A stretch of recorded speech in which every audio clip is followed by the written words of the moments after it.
Je commence à être un peu fatiguée et je craque. Donc là, la solution, c'est commencer à chanter. Heureusement, je suis toute seule, personne ne peut m'entendre.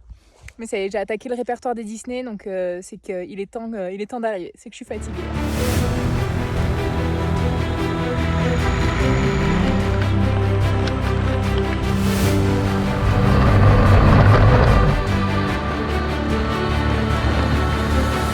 Salut à tous et bienvenue dans ce nouvel épisode. Comme vous pouvez le voir, le fond a changé. Et pour cause, j'ai repris le voyage. Sans la moto pour l'instant, car je suis au nord du Kazakhstan en plein hiver. Je vous montre. Et voilà. En plus, aujourd'hui, il neige. Et il ne fait pas trop froid. On doit avoir dans les -6, -8. Mais nous, on va faire le grand écart, car on retourne tout de suite en Turquie, en pleine Cappadoce, où il fait plus de 30 degrés. Il est temps de dire au revoir à ma famille turque et surtout de reprendre le voyage direction l'Est. Premier objectif, Sivas, puis Kemaliye.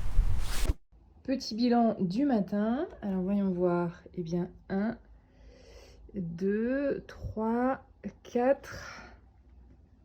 Et en fait, je vais peut-être pas tous les compter. Après une grosse semaine passée en Cappadoce, il est temps de repartir. Direction l'Est vers Sivas, puis Kemaliye.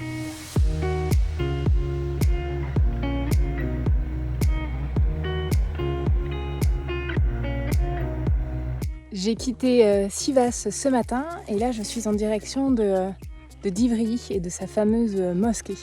Mais j'ai décidé de ne pas prendre la route principale et de me tenter plutôt une route un peu à travers les montagnes. Donc là je suis pas loin d'être à 1500 mètres d'altitude et j'avoue que les paysages sont quand même plutôt cool. Il y a pas mal de trous, mais du coup ça m'entraîne sur la conduite debout, hein. Puis voilà.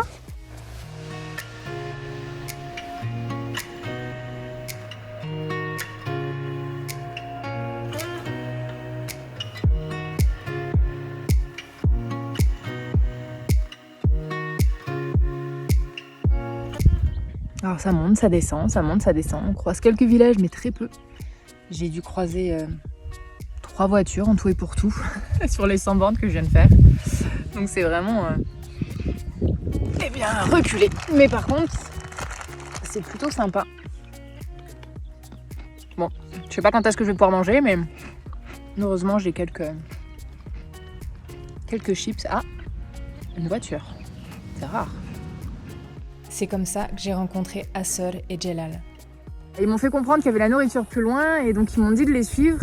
Et j'y suis allée, en fait c'était juste une aire de pique-nique. Et ils m'ont gentiment offert la moitié de leur repas. Donc on a réussi un petit peu à communiquer, mais ils ont été juste incroyables. Et ils sont assurés que j'avais assez d'essence.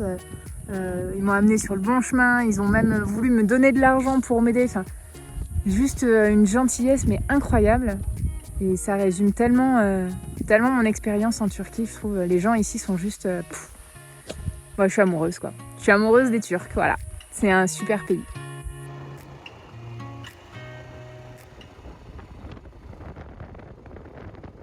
Je viens d'arriver à Divriği.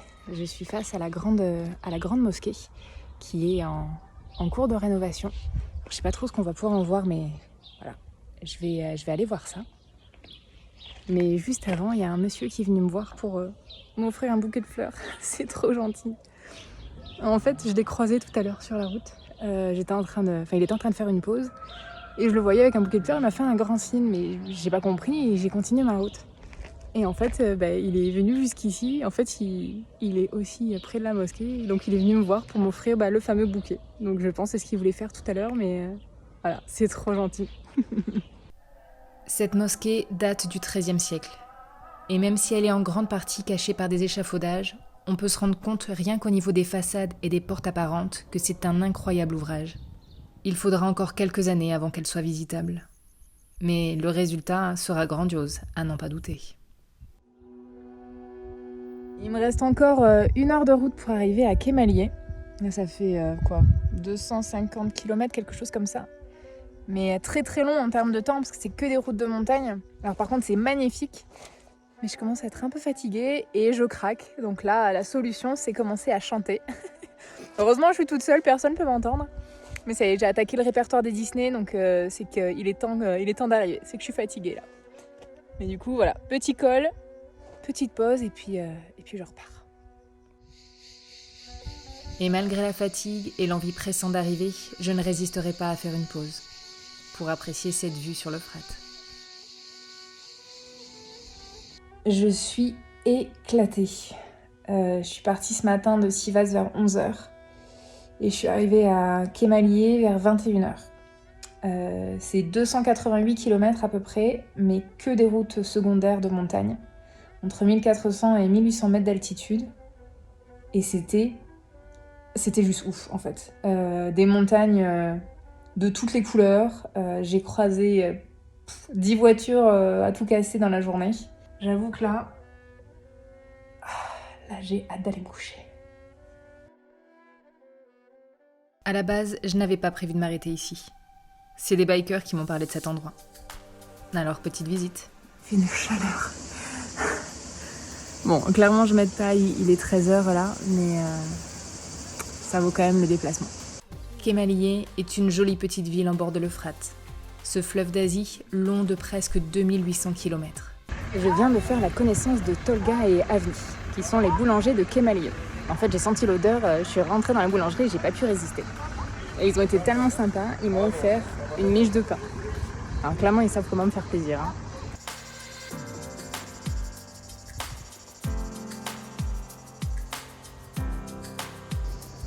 Bon, quitte à profiter d'un petit coin d'ombre sous un arbre, autant le faire là où on peut manger. En fait, il y a des murs blanches et c'est juste une tuerie. Et si on allait découvrir le point de vue au-dessus de la ville ?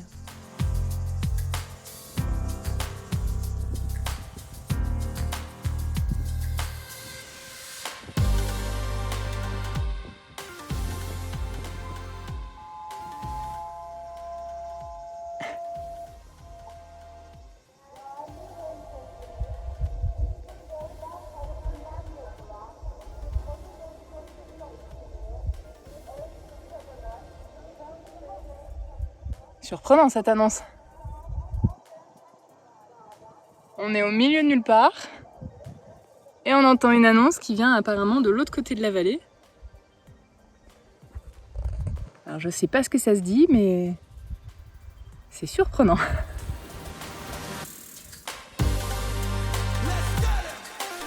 Allez, c'est le moment d'aller voir ce fameux Dark Canyon. Et je ne le ferai pas toute seule. Je serai avec Rémi et Linda. Et oui, ils sont arrivés sur Kémalié hier aussi. C'est reparti à 3.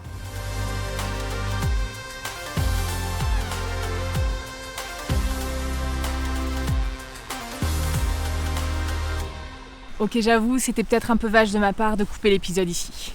Mais promis, le Dark Canyon, ça arrive très bientôt. C'est vrai que côté expérience à moto, c'est plutôt sympa. En attendant, je commence à avoir les doigts qui gèlent, alors je vais me rentrer. Je vous dis à très bientôt pour de prochaines vidéos. Salut!